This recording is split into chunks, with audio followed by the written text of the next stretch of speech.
longtemps présenté comme l'un des principaux moteurs de l'intégration régionale en Afrique de l'Ouest. La communauté économique des États de l'Afrique de l'Ouest fait face à une période décisive de son histoire. Réunis à Longé, en Sierra Leone, à l'occasion de la 69e session ordinaire de la conférence des chefs d'État et de gouvernement, les dirigeants des pays membres ont examiné les grands défis auxquels l'organisation est confrontée.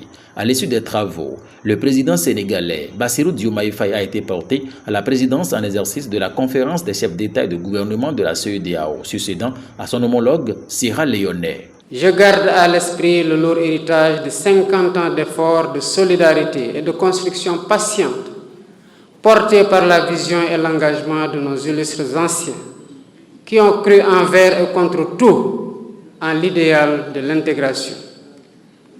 Je m'engage avec vous à faire vivre cet héritage. Cette responsabilité intervient dans un contexte particulièrement sensible pour l'organisation sous-régionale. Entre les transitions politiques, la montée de l'insécurité dans plusieurs États et le retrait du Burkina Faso, du Mali et du Niger, la CEDEAO est appelée à relever d'importants défis. La relance du dialogue avec ces trois pays ainsi que la préservation de la cohésion régionale figurent parmi les dossiers prioritaires du nouveau président en exercice. Près de 3 États membres. Au-delà des questions politiques et sécuritaires, les chefs d'État ont réaffirmé leur volonté d'accélérer l'intégration économique de l'espace communautaire. Le sommet a notamment consacré la signature de l'accord relatif au projet de gazoduc ouest-africain, tout en adoptant une déclaration d'engagement en faveur du pacte pour l'avenir et du renforcement de l'intégration régionale.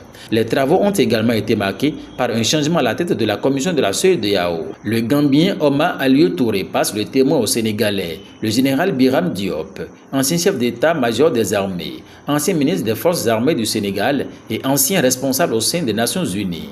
Une désignation qui reflète l'importance grandissante des questions sécuritaires dans les priorités de l'organisation. Cette 69e session a par ailleurs constitué une première participation pour certains chefs d'État, notamment le président béninois Romuald Wadayi et le président guinéen Mamadi Doumbouya. Plus que jamais, la CEDEAO est attendue sur sa capacité à traduire ses engagements en actions concrètes au bénéfice des peuples de la sous-région.